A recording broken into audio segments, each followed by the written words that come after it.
Oh, you don't even smile. A child of woman born, pushed into the world, wanted. A maioria das pessoas nunca conseguem, nem mesmo por um momento, se desvencilhar dos julgamentos impostos por aqueles que os cercam. E desde o momento em que começaram a entender os sorrisos e os aborrecimentos de seus pais, elas precisam da aprovação momentânea de todos. Essas pessoas medem todo o seu próprio valor no mundo pelo que os outros pensam delas.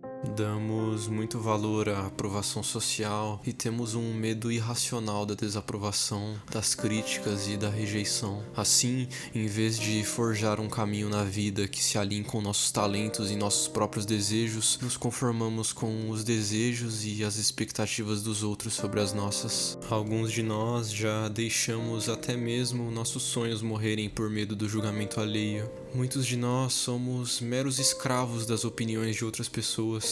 Nesse vídeo, vamos explorar como podemos diminuir a necessidade excessiva de aprovação e como superar esse medo avassalador que inibe nossas vidas sociais.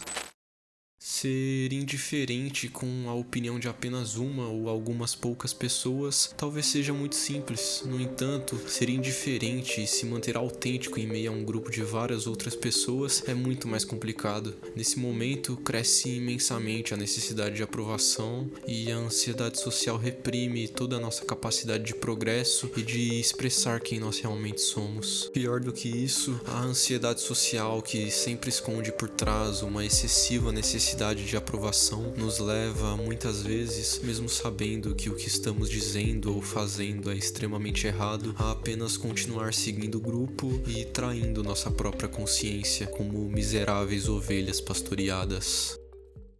De acordo com o filósofo estoico Epiteto, para domar essa ansiedade social, precisamos refletir sobre a natureza das multidões. Epiteto, em um momento, afirmou a respeito do indivíduo que é socialmente ansioso. Ele não sabe o que é uma multidão ou o aplauso de uma multidão, o que é o elogio das massas de pessoas e qual é o seu mísero valor na vida. Essas são coisas que ele não sabe nem nunca estudou. Portanto, aqui, quando em meio a uma multidão, ele apenas consegue tremer e torna-se pálido.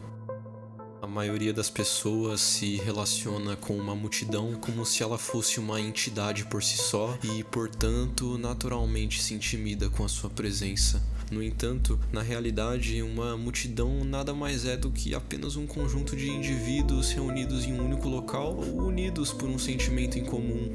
Quando, na presença de uma multidão, se conseguirmos nos treinar para ver e nos relacionar com os indivíduos isoladamente, em vez de com a multidão como um todo, será muito mais fácil diminuir a necessidade ansiosa de aprovação, pois assim como deveríamos ser indiferentes à aprovação de um único indivíduo que por algum motivo não respeitamos, o mesmo se aplica a um conjunto de indivíduos que por acaso estejam reunidos. Ou, como escreveu o filósofo romano Cícero, o que poderia ser mais absurdo do que supor que as mesmas pessoas ignorantes e comuns que você tanto despreza quando consideradas uma a uma, tornam-se de maior importância quando consideradas juntas? O que essas pessoas pensam de nós não está sob nosso controle e, portanto, isso não deve ser nossa preocupação. Tudo o que podemos fazer é nos portar com integridade e tentar evitar fazer qualquer coisa que mereça desdém e então aceitar pacientemente qualquer opinião que tenham sobre nós. Como Epiteto afirmou em um de seus discursos, nenhum homem de bem sofre ou se lamenta. Ninguém palidece e treme e diz: como será que ele vai me ouvir? Será que ele vai entender o que eu estou tentando dizer? Ora, deixe de se portar como escravo alheio, ele agirá e te escutará como achar melhor.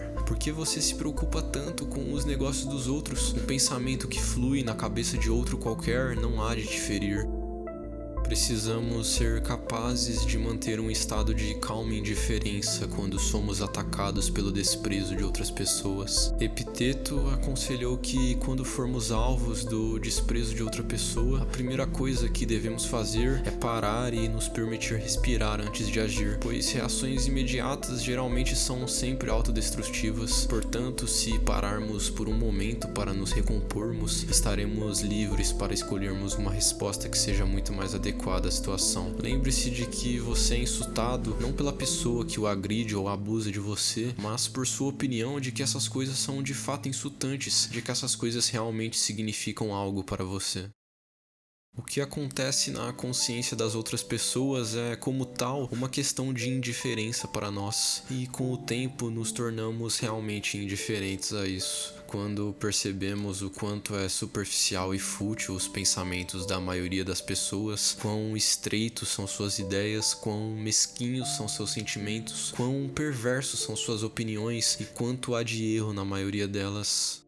Se a pessoa não quer se deixar levar por insultos ou ridicularizações, é preciso aprender a ouvir como uma pedra. Os grandes e nobres são aqueles que, como um animal nobre, ouvem sem mexer um único músculo aos latidos dos cães. Em outras palavras, é apenas não reagir de forma alguma. Deixe que as palavras dela caiam nos ares sobre ouvidos surdos e apenas trate de cuidar de seus afazeres. Essa resposta é eficaz por dois motivos. Em primeiro lugar, quando alguém nos insulta ou ridiculariza, uma das coisas que ele almeja é provocar nossa reação. A pessoa almeja sentir que suas palavras têm poder sobre nós. Ao ouvir como uma pedra, evitamos satisfazer sua vontade de poder e mostramos a ela, sem fazer nada, que suas provocações são insignificantes e não são capazes de nos afetar. A marca de uma grande mente é superar os insultos, e o tipo mais humilhante de vingança é tratar o adversário como um cão inofensivo, como se nem mesmo valesse a pena se vingar. Outra estratégia é responder ao desprezo com humor. O filósofo Diógenes era um mestre na arte de usar o humor para evitar suas relações com pessoas desagradáveis. Quando insultado por um homem careca, Diógenes respondeu: "Não vou insultá-lo em troca, mas simplesmente dar os parabéns ao seu cabelo por ter fugido de uma cabeça tão ruim." Em outra ocasião, ao ser importunado por um grupo de homens, Diógenes gritou: "Venham até aqui, homens." E quando eles se aproximaram, Diógenes os dispensou calmamente, dizendo: "Eu chamei os homens e não a escória." Apesar disso, em última análise, o melhor antídoto para parar de se preocupar com o que as pessoas pensam de nós é cultivar a confiança em nós mesmos. Se formos inseguros e atormentados por sentimentos de inferioridade, seremos servilmente dependentes da aprovação de outras pessoas e estaremos sempre com medo de seu desprezo. Se, por outro lado, concentrarmos nosso tempo e energia no fortalecimento da mente e do corpo, no aprimoramento de nosso caráter, na realização de nossas metas e no alcance de nossos objetivos, esculpindo uma vida da qual nos orgulhamos, então o que os outros pensam de nós, seja bom ou ruim, será insignificante. Ou como Epiteto disse uma vez: se alguma vez você se sentir tentado a buscar a aprovação externa de outrem, perceba imediatamente que você comprometeu sua integridade. Se você precisa de uma testemunha, seja você mesmo. Para construir uma autêntica confiança, tudo se inicia na busca por um sentido maior. Para entender melhor o que isso significa, recomendo que você assista nosso vídeo sobre Carl Jung, onde buscamos nos aprofundar na busca pelo sentido. Nunca quis satisfazer a multidão, porque o que eu sei, eles não aprovam, e o que eles aprovam, eu não sei. Os livros usados no vídeo estarão na descrição para você que quer se aprofundar. Se nosso canal já te ajudou em algum momento, inscreva-se, curta o vídeo para nos ajudar e até a próxima!